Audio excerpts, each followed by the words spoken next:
Welcome to my YouTube channel Bobby Satrio. Jangan lupa Anda like dan subscribe. Anda akan menerima beberapa informasi-informasi dari saya. Jangan lupa Om Bob Bobby Satrio, like dan subscribe. Terima kasih. Sampai jumpa lagi dengan channelnya Om Bobby Satrio. Hari ini saya akan memperlihatkan bagaimana fiber optik itu disambungkan. Karena mungkin teman-teman ingin bertanya, bagaimana sih caranya fiber optik itu untuk disambungkan? Apakah seperti kabel yang biasa atau bagaimana? Marilah Anda simak penyambungan kabel fiber optik. Kebetulan saya menemukan teman-teman ini, para pekerja fiber optik di lokasi Pontianak, dan saya melihat bagaimana cara kerja komunikasi kabel-kabel yang akan dipakai untuk sarana telekomunikasi di Kalimantan Barat. Kita akan membahas tentang kabel fiber optik atau sering mereka sebut dengan FO. Dalam satu jaringan komputer terdapat beberapa komponen pendukung seperti host komputer pengguna, server, switch, serta kabel sebagai penghubung dan menyalurkan data. Sampai saat ini terdapat beberapa jenis kabel yang biasanya digunakan dalam instalasi jaringan komputer seperti kabel koaksial dan twisted. Untuk dua jenis kabel tersebut mungkin yang paling banyak digunakan dari dulu hingga saat ini. Namun seiring kemajuan zaman, masyarakat menginginkan akses kecepatan yang lebih tinggi serta kemampuan transfer data lebih maksimal. Sebenarnya kabel koaksial dan twisted sudah cukup memenuhi standar. Namun tentunya perlu adanya inovasi terbaru dengan berbagai macam kelebihan. Kecepatan akses yang tinggi dalam suatu jaringan pasti menjadi hal yang paling dicari, terutama untuk keperluan browsing di internet.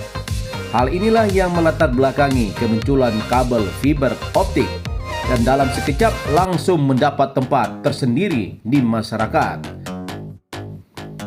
Pengertian fiber optik berbeda dari kabel lain yang membawa listrik.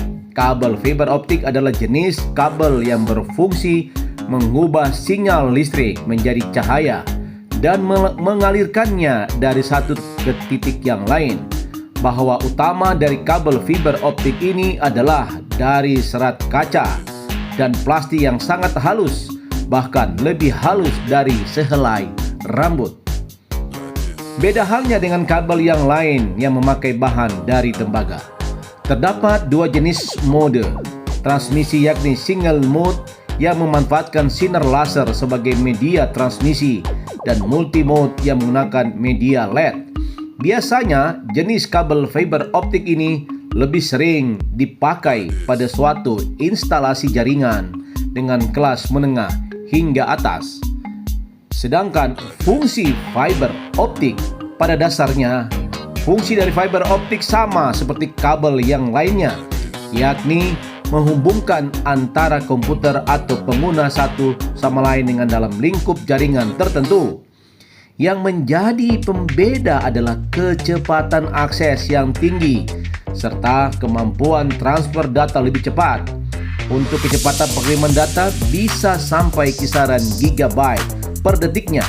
Selain itu, karena tidak membawa listrik, kabel jenis ini juga tidak terpengaruh gangguan elektromagnetik sehingga stabil dalam penggunaannya. Namun tentunya dengan banyaknya kelebihan yang diperoleh tentunya harus dibayar lebih mahal. Itulah sebabnya kabel jenis ini tidak dipakai oleh sembarangan orang. Biasanya perusahaan skala besar serta operator telekomunikasi yang lebih sering memilih menggunakan kabel fiber optik ini. Bahkan saat ini perusahaan pengumpan WiFi sudah mulai memakai fiber optik karena lebih cepat dan stabil. Kelebihan dan kekurangan fiber optik. Meskipun hadir dengan kemampuan lebih tinggi daripada kabel jenis kabel yang tertentu, bukan berarti kabel fiber optik ini tidak memiliki kekurangan sama sekali. Kelebihan fiber optik memiliki kemampuan mengantarkan data dengan kapasitas besar serta jarak transmisi yang sangat jauh dengan kapasitas gigabyte per detik, maka memberikan kebebasan bagi perusahaan-perusahaan internet dan telepon memilih bandwidth tinggi. Meskipun memiliki kemampuan yang besar, bentuk fisik dari kabel ini lebih kecil jika dibandingkan dengan jenis lain karena bahannya dari serat kaca dan plastik. Hal ini memungkinkan tersedianya ruang yang cukup besar. Karena tidak menggunakan arus listrik, kabel fiber optik ini bebas dari gangguan sinyal elektromagnetik, sinyal radio, serta mempunyai ketahanan yang cukup kuat sehingga banyak digunakan oleh perusahaan besar. Meskipun memiliki kecepatan akses yang tinggi, namun tetap kemungkinan hilangnya data sangat rendah. Jadi Anda tidak perlu mengkhawatirkan validasi data tersebut. Karena tidak menggunakan listrik, maka kemungkinan adanya korsleting juga tidak akan terjadi. Dalam hal keamanan juga sangat terjamin. Kekurangan terbesar dari kabel fiber optik ini adalah harganya yang cukup tinggi.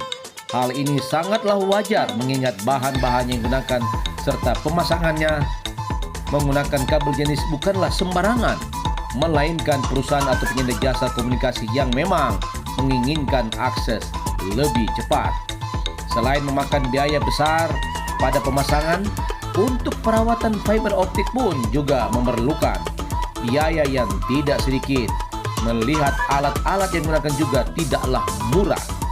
Perhatikan juga penempatan kabel fiber optik. Biasanya dipasang pada jalur yang berbelok atau yang memiliki sudut melengkung agar proses berjalannya gelombang bisa lebih lancar dan tidak terhambat. Cara kerja fiber optik. Sebelumnya sudah sempat saya jelaskan dari awal tadi bahwa fiber optik tidak mengalirkan listrik namun cahaya. Listrik yang diperoleh dikonversikan menjadi sinyal cahaya dan dialirkan antara komputer yang terhubung dalam suatu jaringan skala besar.